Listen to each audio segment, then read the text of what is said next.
ibu gua cuman pedagang pindang. Pedagang pindang, ibu gua. Jadi tak ada daya dan tak ada upaya kalau untuk membiayai sekolah enggak mampu. Jadi gua dari SD udah jualan cilok, Bang.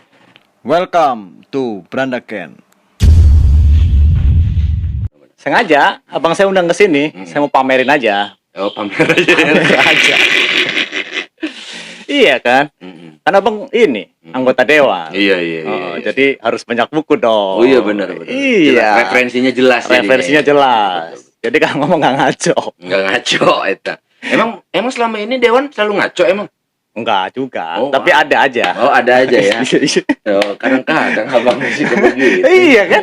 Makanya suka itu tuh kalau ada berita itu kan, hari ini ngomong A, besok ngomong B. Saya banget dong itu. Saya banget. Tapi itu dalam rangka karena peran politik atau naon, Bang? Kadang-kadang kan hari ini ngomong A, besok ngomong B, besok lagi ngomong C, besok lagi balik ke A. Begini, Bang. Segala sesuatu ini kan berubah-ubah, Bang. Siklusnya berubah-ubah. Kebijakan hari ini belum tentu sama dengan kebijakan di hari esok. Oke. Maka ya kan dengan fungsi saya untuk konteksnya controlling ya, pengawasan, harus mengikuti irama kebijakan itu. Karena saya kan pengawal kebijakan. Ketika kebijakan yang berbeda, ya kan? Iya. Kebijakannya bagus, saya harus apresiasi. Oke. Ini kebijakannya ternyata berdampak nih buat masyarakat. Berarti harus apresiasi dong. Oh ya. Kalau misalkan kebijakan ini tidak berdampak positif untuk masyarakat, harus dikritisi dong. Oke, siap. Tapi kritisinya juga harus yang membangun, tentunya. Kan begitu. Siap. Gitu, Bang. Gitu. Iya, Bang. Tapi malah ini sering kan malah bingung masyarakat, Bang. Masyarakat tuh suka bingung. Ini dewan hari ini ngomong ini, besok ngomong itu kan. Ini kan bingung. Sebenarnya siapa sih yang dibelain itu kan? Oke, baik. Begini, kerjanya dewan tuh memang ngomong, Bang. Memang kerjanya dewan tuh ngomong. Coba sepengetahuan abang tentang yang namanya tupoksi dewan dan outputnya dewan itu apa? Produk hukum apa yang dihasilkan oleh dewan, ya kan? Dalam menjalankan tupoksinya itu. Apa sih ya, Bang? Semuanya itu adalah regulasi. Kan itu? Ya. Betul nggak? Semuanya itu berangkat dari omongan, Bang. Semua berangkat itu dari pembahasan, dari diskusi, dari rapat dan sebagainya. Itu dari omongan semua. Dan perlu ketika kita ada yang namanya mengatur sebuah regulasi, harus ada pula yang namanya strategi penggiringan opini dulu. Siap. Bagaimana nih respon publik terhadap regulasi yang akan kita buat ini? Apakah ini sudah tepat atau belum? Nah, itu makanya perlu ada sebuah skema penggiringan opini supaya kita bisa yang namanya mengetahui respon publik seperti apa. Oh gitu, berarti dari penggiringan opini itu atau yang opini yang dilemparkan itu, dewan nyerap opini lagi itu kan? Iya dong, Bang. Kalau kita survei satu-satu, Bang, ya. Berapa lama kita untuk bisa menciptakan sebuah produk hukum atau sebuah regulasi kalau kita harus yang namanya mengecek satu persatu masyarakat? Karena nggak bisa. Sekarang, Bang, ini zamannya zaman teknologi, Bang. Yo. Ya nggak? Iya. Kita manfaatkan untuk hal yang positif. Makanya kita bikin podcast begini kan? Itu, iya. Biar kekinian.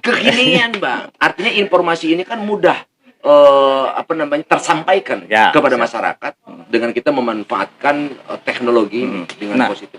Soal teknologi, gue jadi tertarik nih, Bang. Lo kan juga anggota dewan, tapi lo main YouTube. Nah, ada tuh pertanyaan yang suka ganjil di gua. Iya. Lo itu sebenarnya mau jadi anggota dewan atau mau jadi YouTuber? Oke, baik. Ya memang bukan abang aja sebenarnya, Bang. Jadi banyak orang yang bertanya-tanya menyoal itu. Saya simpel jawabnya, Bang. Kalau saya ini terlalu formal menyampaikan segala sesuatu kepada masyarakat dengan gaya dewan saya, dengan gestur saya jaim dan sebagainya, kan begitu. Masyarakat tidak akan pernah mudah dan tidak akan pernah mau tahu tentang apa yang kita sampaikan. Tapi dengan saya membuat skema politik, formula politik ini dengan canda, dengan tawa gitu kan, dengan humoris, masyarakat lebih cepat menangkapnya, Bang. Atau karena dewan sering bercandaan aja kalau di gedung? Enggak juga, Bang. Enggak juga. Justru begini, Bang. Kita itu kalau di dalam rapat, Bang, di internal dewan, seringkali kita ini sebenarnya mah debat bang, Debat. iya kan. Tapi kebanyakan debat kusir gitu. Jadi, Jadi karena kurang baca buku kali itu dewannya. karena referensinya kan yang kurang Iya, menguasai materi iya. juga. Gitu. Kita tidak saya juga tidak mengesampingkan kekurangan-kekurangan itu. Tuh. Adapun ada yang kelebihan-kelebihannya juga dari rekan-rekan dewan juga banyak bang. Iya, Gitu. iya. Cuman disayangkannya begini, memang sangat disayangkan lembaga DPRD itu sangat sulit untuk menilai kualitas dari kualitas kerja ataupun output yang didapat oleh seorang anggota dewan. Masyarakat tidak mampu menilai, Bang. Tapi selama abang tuh main YouTube itu, seberapa besar efektivitas untuk menyampaikan publik atau barangkali juga ada feedbacknya nggak sih sebenarnya? Oh, Selama ini. sangat efektif. Sangat efektif. Sangat efektif karena banyak coba di Facebook saya, di YouTube saya. Banyak sekali. Terima kasih Putra Goib. Akhirnya kami tahu informasi tentang itu kebijakan ini. Karena apa? Mereka itu ingin mendengar sesuatu berita itu yang mudah dimengerti gitu loh, Bang. Karena gini, ada orang yang memang dia gini, kan ada kaum intelektual, kan? Ada non intelektual, masyarakat. Banyak kan SDM-nya yang sangat rendah, gitu kan. Menurut saya kita harus menyesuaikan juga dengan kondisi masyarakatnya juga, Bang. Gitu. Nah, selama dewan itu berapa lama itu Bang sudah main YouTube? Saya tuh sebenarnya YouTube itu pas setelah beres dilantik jadi dewan aja, Bang. Langsung saya, Bang. Itu idenya dari mana itu awalnya? Karena kan apalagi namanya Putra Goib gitu kan. Kan kalau itu kan Bang Fak gitu kan. Tagline-nya tuh kan kalau saya juga subscribernya apa. Iya. Oke. Thank you. Nonton terus saya. Oh, makasih. Jangan lupa lah kepada seluruh pemirsa, jangan lupa nonton channel Duo Putra Goib. Jangan lupa subrek. Link di-share, like and comment. Promo bayar loh, promo. Jadi, tapi tadi saya sambung lagi kan Dua Putra Goib. Dua Putra Goib sama tagline-nya Bang Fak gitu. Okay. Apa Bang filosofinya? Karena kalau saya tafsirin itu Bang Fak itu bajingan dan fak. Oke. Ya benar apa enggak tahu sih saya. Iya. Jadi memang itu sebenarnya hanya kata kiasan aja, Bang. Pertama, Dua Putra itu goib itu. Sebenarnya goib itu bukan sesuatu yang mistis dalam makna yang mistis, bukan sebenarnya. Goib itu sebenarnya singkatan, Bang. Apa? Kalau goib mistis itu kan pakai H ya. Goib gitu kan. Nah, jadi kalau ini goib. Go international, bro. Jadi kami memang satu ya, artinya memiliki sebuah cita-cita gitu, berdua gitu. Dimana yang satu sahabat saya yang satu itu adalah salah satu senior juga, senior di media juga.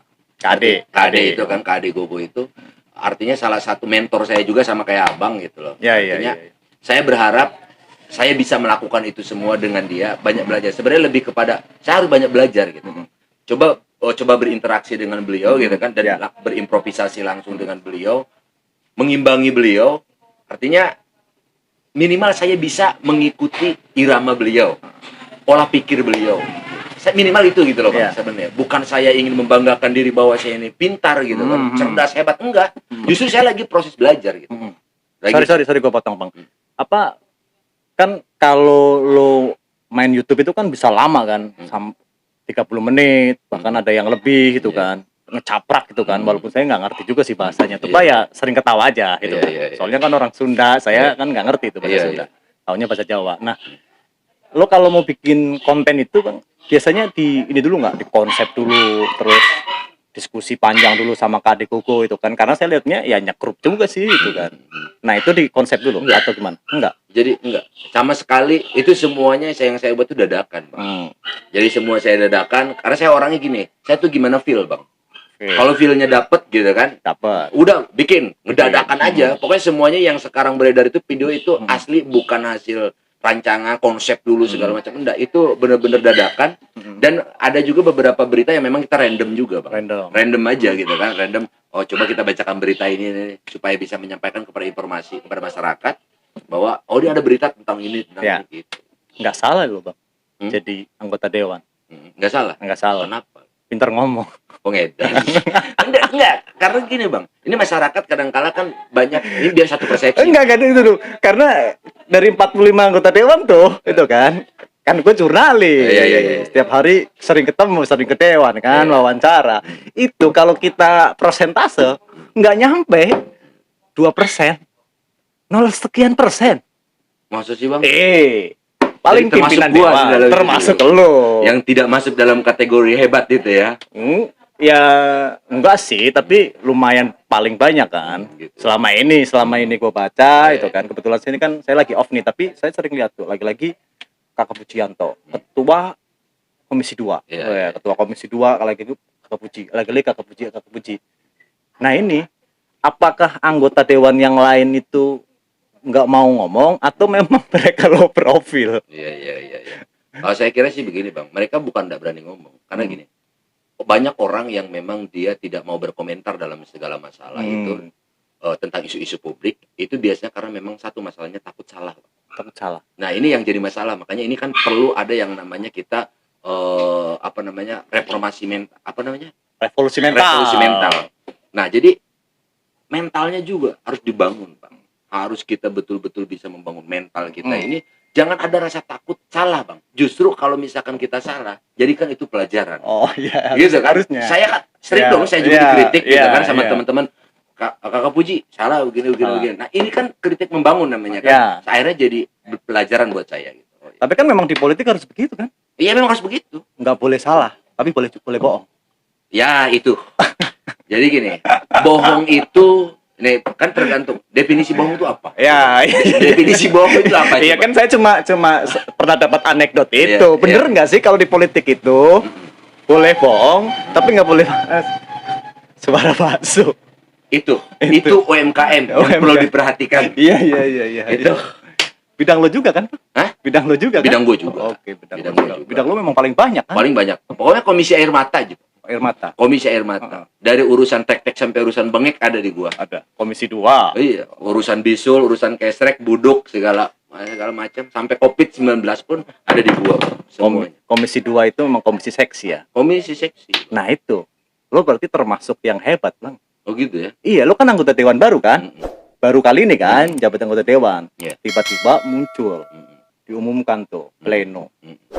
Apa? Alat kelengkapan dewan. Iya, AKD. Ketua Komisi 2 Haji Pujianto SE, apalagi? Banyak Putra Goib itu kan. Belum lulus gue S2-nya. Itu lo merasa hebat nggak, Bang? Bisa duduk di Komisi 2? Enggak. Gue nggak merasa hebat, serius. Malah gue di forum itu minta mundur. Serius. Karena gue gini, Bang. Konsep gue bukan menggilai jabatan. Tapi satu, gue ini jujur. Gue lebih menggilai pengetahuan ketimbang jabatan. Luar biasa. Jadi gue nggak terlalu tertarik sebenarnya. Gue lebih tertariknya gue bagaimana bisa belajar. Ya kan, bisa belajar dari senior gue. Ya cuman apalah daya ketika memang amanah sudah melekat dan ini kan amanah, Bang.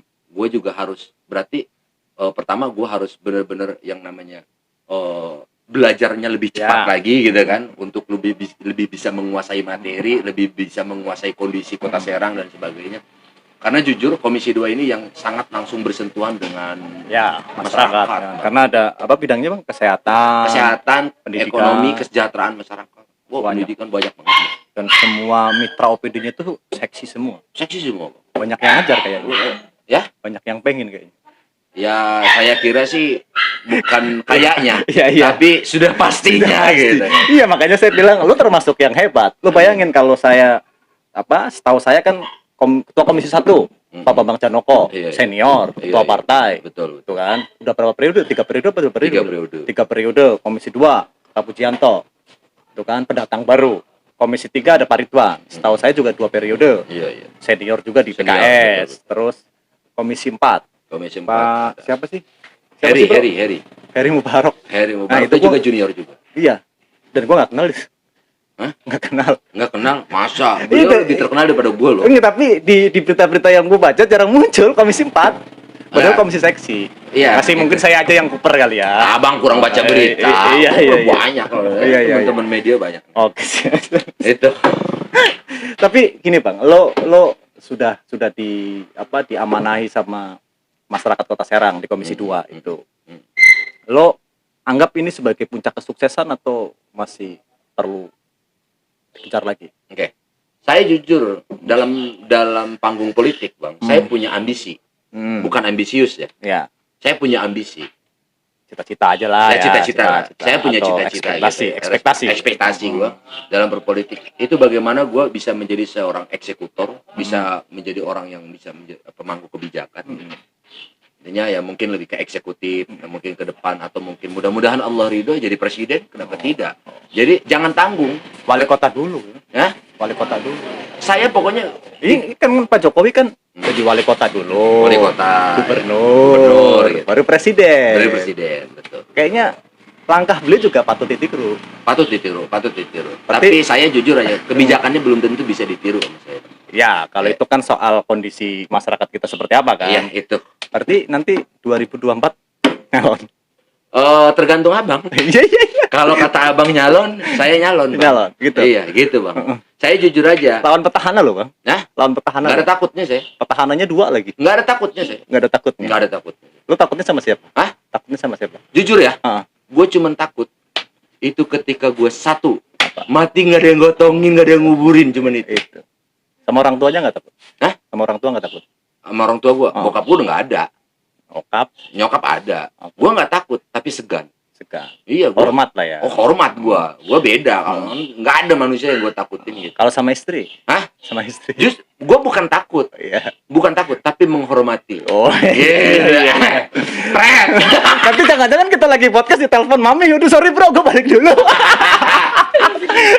Insya Allah istriku yang pertama sangat mengerti gitu. Dan yang kedua juga sangat pengertian.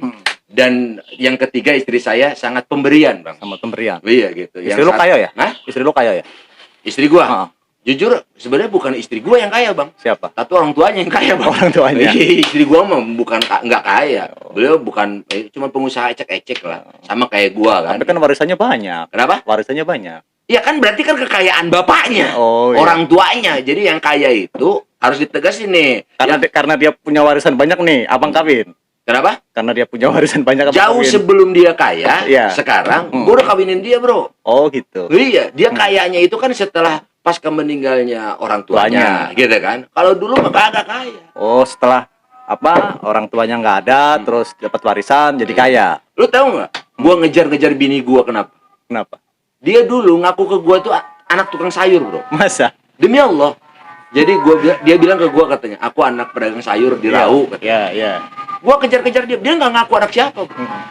Lo ngejar dia karena dia cantik atau karena apa? Karena baiknya luar biasa. Bentar, bang. Apa itu bro?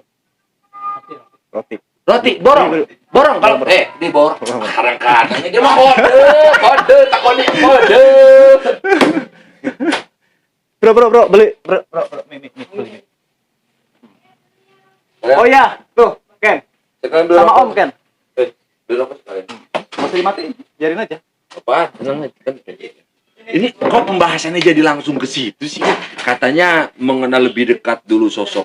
Iya. Ini, aduh, aing. Kan nggak semua orang kenal lu. Gua kenalin dulu lu ketua komisi 2, ya kan? YouTuber dengan subscriber 1 juta sekian. Yang sampai hari ini masih dalam mimpi. Ditutup. Ditutup. Lo memang lo profil. Oke, Bang. Nah, tadi tukang sayur. Gue jadi capek, Bang. Ngomong yang berat-berat mulu. Ember. Lagi musim wabah ini. Musim wabah kemarin saya baca tulisannya Pak Dahlan Iskan. Dia tulis, Covid apa lagi? Kata Pak Dahlan Iskan, orang mas sekarang udah jadi ahli Covid. Betul. Iya. Bahkan dokternya kalah ahlinya. Betul. Makanya gue mau ngomong yang selo-selo aja. Ya, selo-selo aja. Nah, soal tukang sayur tadi. Ya. Nah, berarti lo ngejar dia karena dia cantik, seksi, bahenol, atau karena apa? Pertama, dia baik. Dan rendah hati. Dan dia tidak sombong. Pinter menabung. Lo tahu dia tidak sombong, lo tahu dia rendah hati dari mana? Karena gue tahu nggak? Teman sekolahnya dia di Al-Azhar, pada gue tertariknya gini. Dia punya teman, orang-orang nggak punya bro. Dia diskusi sama gue. Siapanya? Calon gue, yang gue, sekarang jadi istri lo. Yang katanya. Itu waktu pacaran ya? Waktu pacaran. Yang mau nggak kamu bantuin teman-teman aku? Kenapa? Aku kan teman aku kan mau ujian, mau UAS. Nah, belum bayaran. Memang orang nggak punya bro. Tapi kan itu setelah lu pacaran, Bang. Ini kan tadi waktu pertamanya. Waktu Enggak, pertamanya itu belum deal-dealan gue ini ingkrah pacaran, bro. Jadi baru masih telepon. susah memang ngomong sama anggota Serius? dewan. Ngomong aja jadian aja pakai ingkrah segala kayak Jadi putusan pengadilan. via telepon dulu kan. Iya. Via telepon. Gue juga ketemu sama dia, dikenalin sama adik gue kan. Iya. Atau dikenal sama adik gue, kata adik gue dia baik. Segala macam. Coba gue dalemin gitu kan. Oke, gue pengen tahu. Taruh lah ya gitu. Ternyata gue cek ke temen-temennya memang bener, bro. Dia orang yang sangat loyal gitu dan orang yang sangat bener-bener baik banget, nolongin temen-temennya segala macam, yang nggak mampu sekolah tetap harus sekolah gitu. Dan yang terakhir yang bikin gue tergugah itu ketika dia ngomongin bahwa dia itu anak pedagang sayur. Itu yang makin bikin satu cinta. Gue mah jujur aja bang, udah komplain gue. Jangan ngomongin bini gue mulu. Kenapa? Masalahnya gini bro, ya nggak, lu tahu sendiri kan gue ini kan playboy ya nggak, jelas bini gue nggak mungkin satu toh. Yang kedua nanti cemburu, yang ketiga nanti cembokul, jadi harus menghargai perasaan wanita juga. Iya. Udah nggak usah dibahas itu. Ya istri itu si garing nyawa bang. Itu. Oh ya udah, oke. Itu. Terus apa yang menarik dari hidup lo lagi? Nggak ada yang menarik sih bang, gue hidup gue ini sebenarnya. Cuman gini, yang mungkin lebih kepada gini. Banyak orang yang belum tahu siapa gue sebenarnya bang. Jadi taunya kan gue ini kayak gini gitu kan, sukses. Lo terkenal apa sih sampai orang banyak yang nggak tahu? Seolah-olah lo terkenal banget gitu lah, kan? emang gue terkenal. Gue ini jangankan di alam nyata, di alam goib aja gue terkenal. Gitu. Lu kadang-kadang lo. Iya. Subscriber gue itu udah berapa bro? Udah. Ya udah. Udah kehitung. Apa tadi lo mau ngomong apa tadi? Yang kata banyak orang nggak kenal lo. Enggak bro, gue tuh sebenarnya gini, banyak orang bahwa perjalanan hidup gue ini memang cukup panjang. Kenapa banyak orang, kenapa sih kakak Puji ini seolah-olah menguasai banget ya kan dunia politik, organisasi, takek banget segala macam, kayak orang iya. Padahal gue ini orang bodoh. Bob Sadino juga bilang nggak perlu pintar. Itu maksudnya. Yang penting kita kerjain orang-orang pintar. Itu. Nah itu gue bang. Gitu. Jadi gue itu banyak belajarnya itu tahu gak? Dari teman-teman gue, dari sahabat-sahabat gue, termasuk dari karyawan-karyawan gue yang udah S2 ya kan. Lah gue baru S1. Waktu itu gue baru SMA, STM ya. STM. Tapi karyawan kantor gue pada saat itu udah S2 bang. Perusahaan lo? Oh iya, waktu gue ekspor impor. Lo punya perusahaan atau lo ikut orang terus lo jadi pimpinan di perusahaan itu maksudnya? Dulu gue ngikut orang dulu. Akhirnya gue mimpin perusahahan gue sendiri. Di mana itu? Di dunia ekspor impor. Di Tanjung Priuk sama di Bandara Soekarno-Hatta. Ikut orang terus bikin sendiri. Iya. Bikin sendiri. Iya. Berapa lama hitung ngerintisnya? Gue ngikut orang kurang lebih gue 4 tahun. 4 tahun. Gue belajar 4 tahun. Lulus STM. STM gue Teratai Putih 1 Jakarta, terput yang suka bentrok sama si Budut. Berarti nggak salah ya kemarin STM pada turun di itu. Emang STM tuh. Wah, STM tuh ngeri bang. Ngeri ya. Jadi setengah macan bang. STM itu setengah macan. Suruh tempur itu ya. Cuman kalahnya sama apa? Sama Doski. Bang. Apa itu? Doa seorang kiai. Ya, kan ada sekolahan Doski, lu tahu nggak? Doski, tahu kan? Di Jakarta itu namanya ada sekolah dari Muhammadiyah, namanya itu Doski bang. Jadi doa seorang kiai, sang kiai, edan bang. Kalah kita bang. Kenapa? Kita ini mau nyerang, mau tawuran, doa kiai lempem. Nggak bisa kita bang. Karena anak STM mungkin patuh kali ya sama orang tua. Patuh, sami nawal toh. Nah, sama orang tua ya. Sama orang tua. STM tuh gitu. Kemarin kan banyak kan meme-meme apa anak STM mau demo dia sungkem dulu ini. Iya. Yang nggak patuh itu sama pimpinan yang zolim bang. Siapa pimpinan yang zolim? Pasti STM akan turun bang. Wallahu alam bisawab. Saya nggak tahu lah. Pokoknya STM lah hebatnya ya. Oke. Nah itu apa waktu lo di STM itu tapi masih ikut orang kan? Ikut orang masih ikut orang. Gue tuh dulu gini bang. Gimana? Gue ini sebenarnya asli Banten. Gue asli Anyer. Gue asli Anyer. Anyer apa Ciamas? Anyer bang. Anyer. Cinangka. Gue anak pantai. Gue progresif biasa menyamakan anak pantai. Itu. Gue sampai SMP aja bang. Di Banten itu sampai SMP. Jadi gue dari kecil nih biar tahu juga nih teman-teman bahwa kalau gue ini terlahir dari keluarga yang sangat-sangat sederhana. Ibu gue cuman pedagang pindang. Ibu gue. Jadi tak ada daya dan tak ada upaya kalau untuk membiayai sekolah enggak mampu. Jadi gue dari SD udah jualan cilok bang. Cilok yang itu bulat-bulat itu. Yang bulat yang bumbu kacang sama pikul. Ya. Cilok abak. ada tuh ciloknya siapa? Kalau di Serang itu yang terkenal cilok Abah ya, cilok Abah itu. Punya Mbak Melan itu. Saya promosiin Mbak Melan. Jangan lupa subscribe tapi. Nah, daging cilok. Jangan cilok, apa sih tujuan gua? Gua cuman pengen bisa ngebiayain hidup gua bisa sekolah. Karena pada saat itu gua sekolah pagi sama siang. Paginya gua sekolah SD, siangnya gua sekolah madrasah. Madrasah. Dan di kampung. Di kampung, gua di Cinangka sana itu. Memang dari kecil gua udah hidup mandiri, Bang. Gua udah belajar mandiri, belajar sekolah juga sendiri, sendiri. Dan memang keluarga gua memang tidak mampu. Emang bokap? Ibu gue istri yang ketiga. Oh, istri yang ketiga. Istri yang ketiga, bokap gue kebetulan gue SMP itu udah meninggal. Gue SMP kelas 1 ya, bokap gue meninggal. Gitu. Jadi memang udah sepuh kan bokap gue, udah sepuh banget. Udah sedih lah, Bang. Pokoknya gue dari situ gue akhirnya ngikut kakak gue yang di Jakarta, yang beda ibu. Nah, gue masuk sekolah tuh di STM, disekolahin sama dia. STM? Di STM Teratai Putih 1 Jakarta, Terput namanya. Nah, di Klender, Jakarta Timur. Ya, Pondok Kopi. Nah, temen gue diusir, Bang, karena gue Badung. Gue ini punya sama sekolah, sama kakak gue, namanya Bu Sri. Dari rumah Mbak Sri. Iya. Mbak Sri, karena kan bapak gue dari Jawa kan, dari Jawa Tengah, dari Magelang. Makanya nama gue O kan, Wijanto. Gue juga orang cowok. Iya. Tenane. Iya. Kakak gue ngusir gue, Bang. Kenapa? Karena gue ini punya kebiasaan buruk dari kecil nggak pernah bisa tidur malam. Gue tukang begadang. Tidurnya kalau nggak tidur malam tidurnya?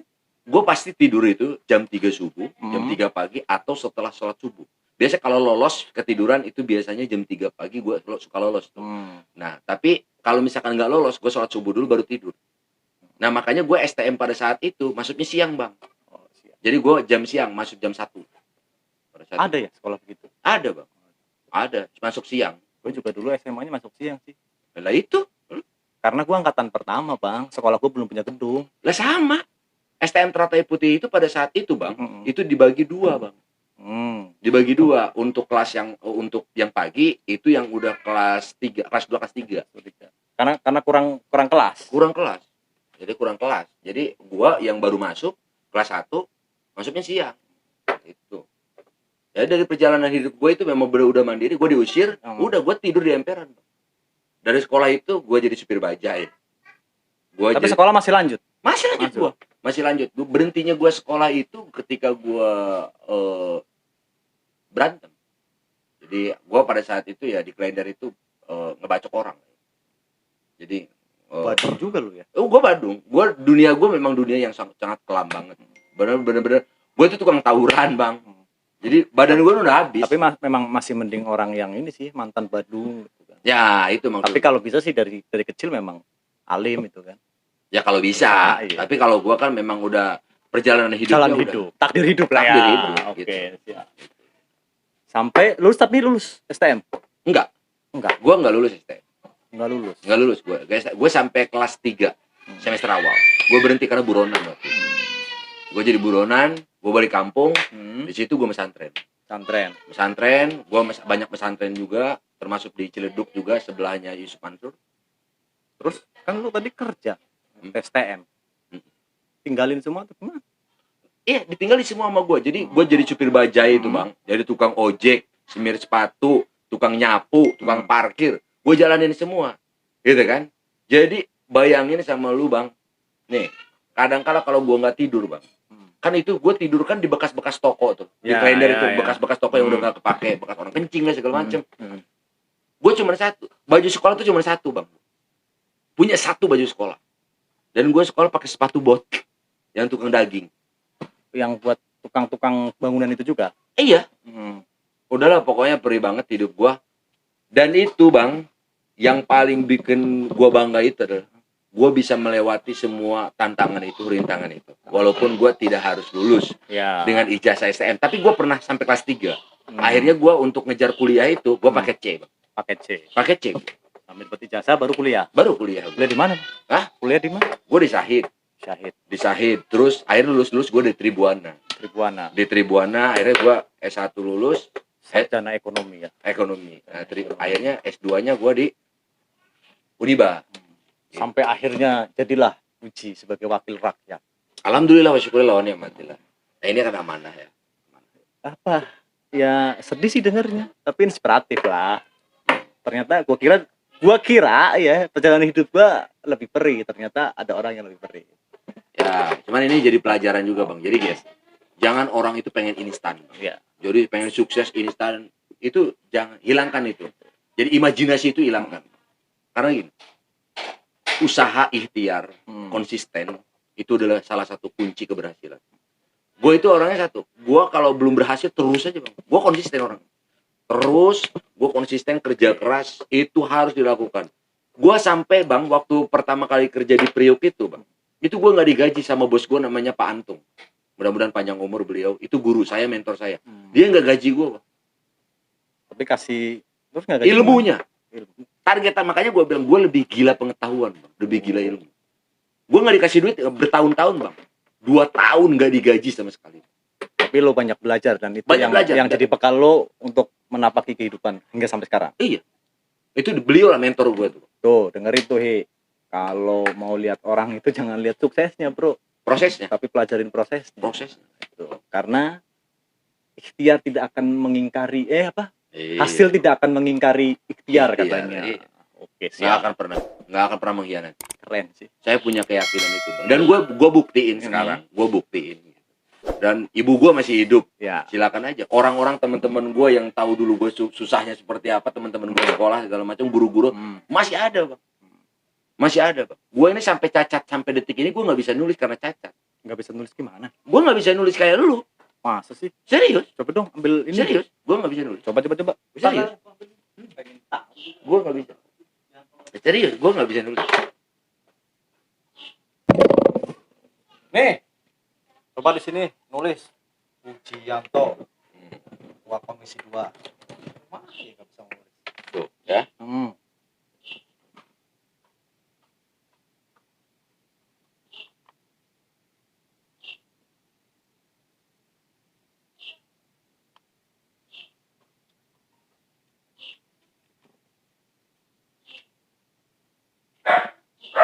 Jadi susah Bang.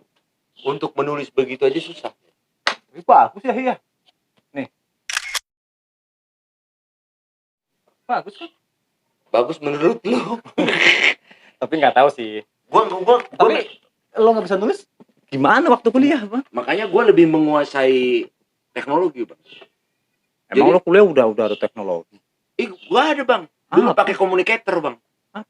Communicator sebelum S92, S91 itu, ya. Jadi lo rekam atau gimana? Kenapa? Rekam. Kalau rekam pasti. Gue selalu, pokoknya ke setiap dosen ya kan ngasih materi, itu pasti gue rekam.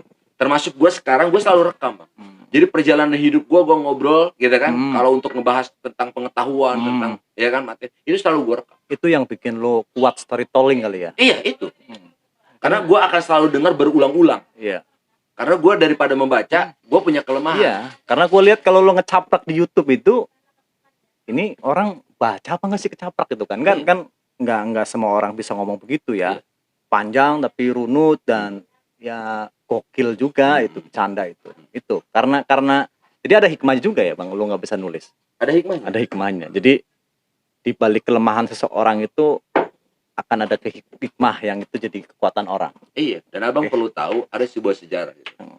Coba kita buka sejarah tentang Rasulullah SAW. Baginda kita Nabi Muhammad SAW dalam riwayat. Ini serius gue serius. Dalam riwayatnya, baginda Rasulullah itu tidak bisa menulis. Ya, katanya ya begitu. Dalam riwayat, bukan katanya. Dalam riwayat itu punya sih buku ini nih, ada tuh The Way of Muhammad. Nah, artinya salah satu ya kan, gue ini secara otomatis adalah sebagai kaum Nabi Muhammad Sallallahu Alaihi Wasallam. Jadi yang bisa nulis lo bilang cirinya tidak bisa nulis. Jadi lo mau bilang orang-orang yang bisa nulis bukan kaumnya Nabi Muhammad? Enggak juga. Tapi ada salah satu contoh gitu kan, yang real gitu loh Bang. Maksudnya lebih spesifik lagi bahwa gua itu sebenarnya alasannya logis sih, cuma gua nggak sepakat aja. Gua nggak sepakat. Soalnya kerjaan gua nulis Bang. Kalau gua nggak nulis, gua nggak bisa kasih makan anak orang. Kalau lu itu ngetik, bukan nulis. Sorry, makan anak orang. Iya kan, istri gua anak orang kan? Iya emang anak orang. Iya, yang gua nikahin. Oh iya betul. Lu mah ngetik bukan nulis. Makanya salah itu. tulisan itu lebih tajam daripada ujungnya pedang. Salah, padahal wartawan ternyata ngetik ya. Iya, ketik begini, bukan nulis pakai loh. Nulis tuh handphone begini, bener gak? Makanya masih mending ngetik bang.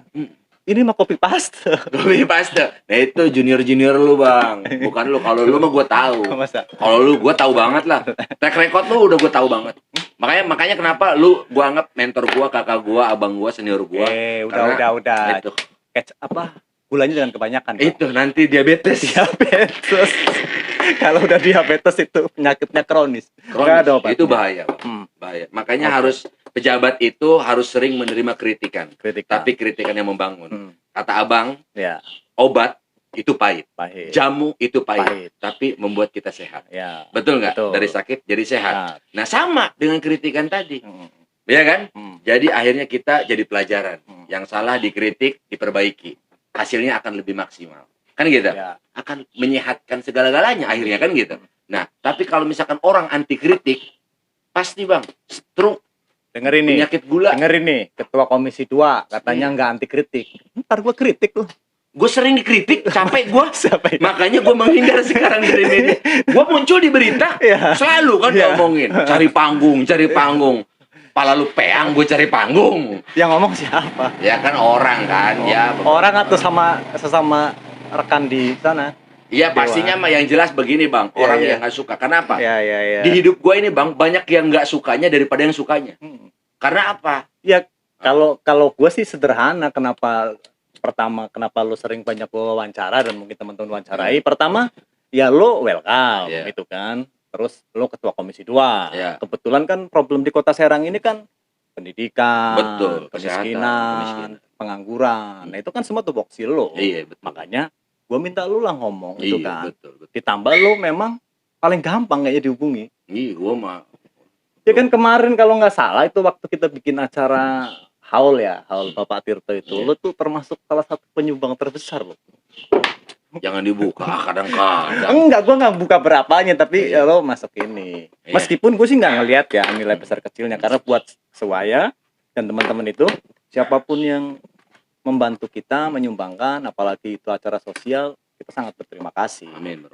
Karena kebetulan ini Bapak Tirto ini idola saya, Pak. Luar biasa. Idola saya. Itu telepon angkat. Kalau orang telepon harus diangkat, nggak boleh didiemin kayak Rizky. Halo, bro.